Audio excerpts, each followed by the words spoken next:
선거법 이야기부터 해보겠습니다. 더불어민주당과 함께 선거법 협상을 진행해온 3+1 야당이 단일안을 내놨습니다. 핵심은 현행 의원수를 유지하되 지역구를 현행보다 3석 줄여서 250석으로 하고 비례대표 50석 가운데 30석에 대해서만 연동률 50%를 적용하자는 제안입니다. 일명 연동률 캡이죠. 다만 이 규정은 내년 총선에만 한시적으로 적용하자라는 겁니다. 여기까지는 민주당과 이견이 없습니다. 문제는 석패율제입니다.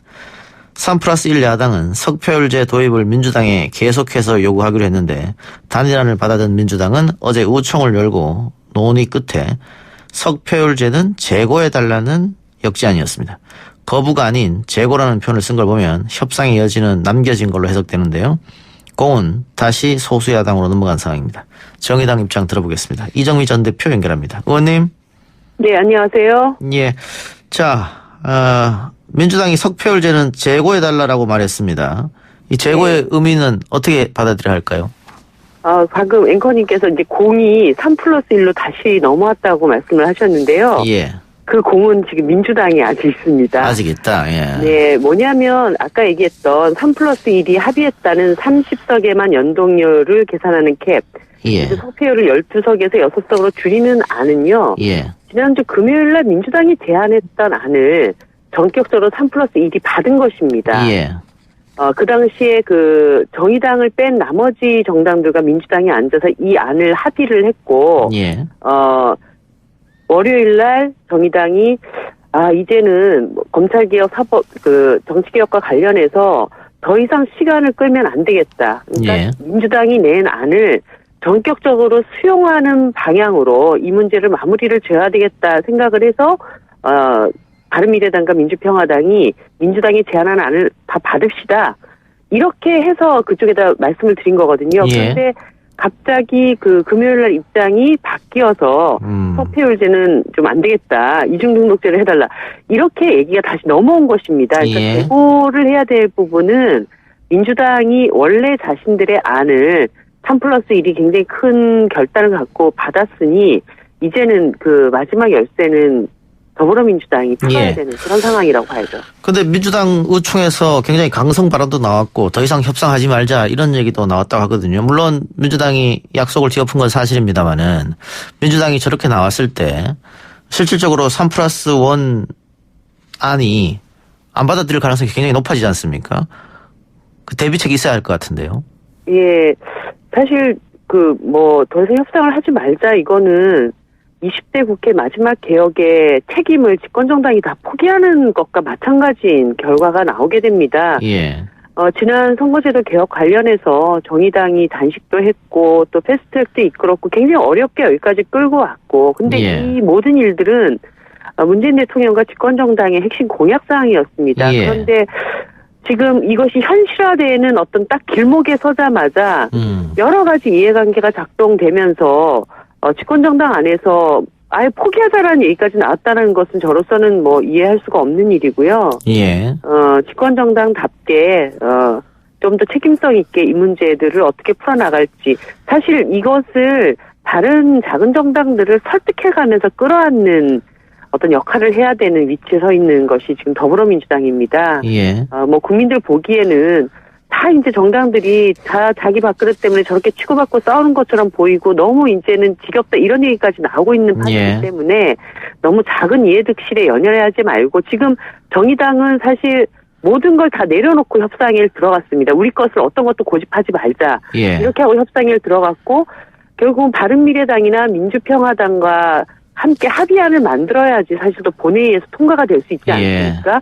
그래서 그쪽을 설득해서 만들어낸 안들입니다. 그리고 민주당이 안을 다 받은 거예요. 근데 하루 사이 이 말을 다시 번복해서 이 개혁의 어떤 연대전선을 흐트러뜨리는 일을 집권정당이 지금 해서는 안 된다고 예. 봅니다. 그러면 민주당이 왜 말을 바꿨을까요? 일단 비례대표 의석이 당연히 줄어들 테고 또 석패율제를 도입하면은 이게 정의당과 지지층이 겹쳤을 때 정의당 후보들이 다 출마했을 때 우리가 손해본다 이런 현실적 판단을 해서 거부한 걸까요? 일단 30석 캡을 씌우면서 그것에 그 20석 나머지 의석을 가지고 민주당이 비례대표를 챙겨가시겠다고 했던 거. 예. 이것도 지금 우리는 다 합의를 해드린 겁니다.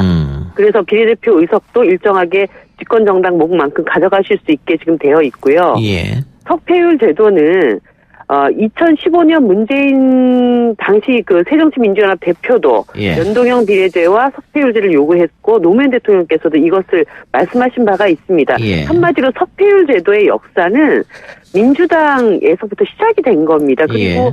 지난 4월 패스트트랙 과정에서도 석패율제가 들어가 있었고 예. 그러니까 이거를 마치 지금 정의당이 석패율을 막 주장하고 있다 이렇게 얘기하는 것은 완전 본말이 전도된 얘기라는 것을 말씀을 드리고 싶고요. 여론전을 하고 있다 민주당이. 너무 당연히 그렇죠. 그게 원래 민주당 거였는데 정의당이 그거를 고집하고 있다는 식으로 얘기를 해서는 안 되고 이게 이제 수도권의 몇몇 의원님들이 혹시라도 이 석패율 때문에 정의당이 자기들과 경쟁하게 돼서 어려움에 봉착하는 예. 것이 아닌가 이런 예, 걱정도 있으신 것 같은데 예. 그런 소위 얘기해서 구더기 무서워서 잘못 당하는 겁니다. 당당하게 승부를 해야 되는 예. 부분은 승부를 봐야 되고 예. 중요한 것은 이 선거제도를 합리적으로 이렇게 갖고 가는 어떤 합의를 만들어내는 것인데 그렇게 한두 가지를 가지고 그렇게 너무 큰 틀의 합의를 깨는 이런 우를 범하시지는 않았으면 좋겠습니다. 거기다가 예. 정의당이 너무 정말 좀 답답했던 것은 차라리 처음부터 그런 말씀을 솔직하게 했으면 좋은데 뭐 석패율제가 정의당이 중진을 구제하기 위한 어떤 그 고집이다. 예. 이렇게 하면서 정의당 때리기로 이 석패율제를 무산시키려고 했던 예. 이런 과정은 좀 너무 치사스러운 방법이 아니었는가. 예. 예. 그 개인적으로 좀 궁금한 건데 처음에 민주당이 6석으로 하자고 했을 때 그 안을 받아들였으면 어땠을까 이렇게 좀 생각하는 분들도 저 말고도 있는 것 같더라고요. 어떻게요? 맨 처음에 석패율제도 12석을 6석으로 하자고 민주당에서 했었지 않습니까? 네. 그때 거부하고 다시 결렬되고 민주당에서 한 개도 못 받겠다 이렇게 됐는데 예, 6석으로 줄일 때 합의가 됐으면 어땠을까?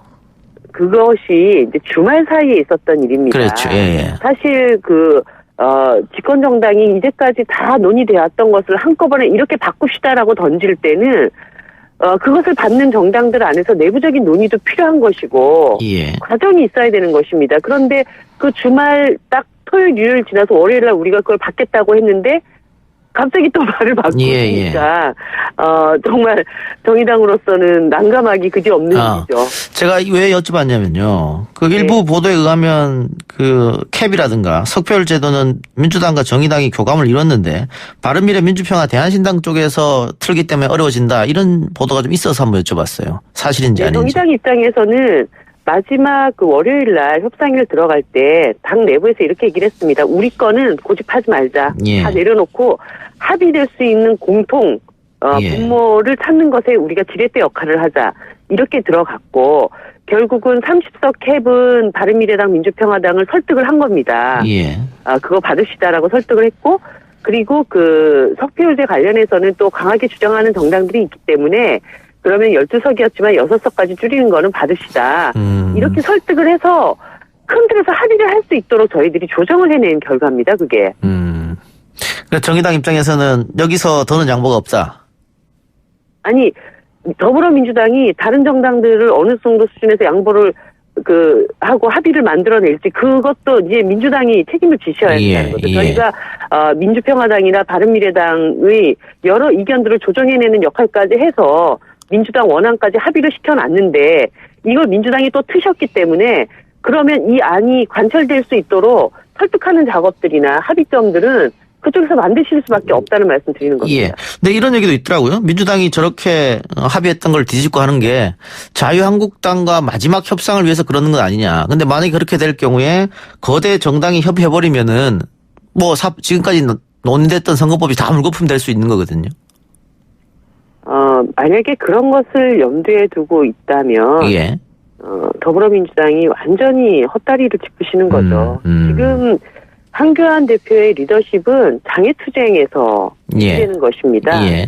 여기는 오히려 4+1이 사법개혁, 정치개혁 밀어붙여서 통과시키기를 바라고 있어요. 예. 그렇게 하면서 집권정당을 때리면서 자신들의 어떤 총선 전략을 짜고 있는 정당하고 물밑에서 무슨 협상이 되겠습니까? 저는 거의 가능성이 예. 제로인 전략이라고 생각합니다. 오늘 자유한국당 심재철 원내대표가 연동형을 밀어붙이면 비례한국당을 만들겠다. 결국은 정치권 내에서 우려했던 위성정당을 만들겠다 이런 얘기 같거든요. 그거를 공개적으로 이야기했어요. 국민들을 완전히 우롱하는 예. 정당이고요. 예. 지금 자유한국당은 무법천지 정당입니다. 법이 없습니다. 그냥 자기들 하고 싶은 대로 다 하고 있는 정당이고, 제가 검찰에게 정말 답답한 것은 이렇게 계속 내버려 두기 때문에 모든 불법 무법을 그냥 상식처럼 여기면서 저렇게 하고 있는 거예요. 예.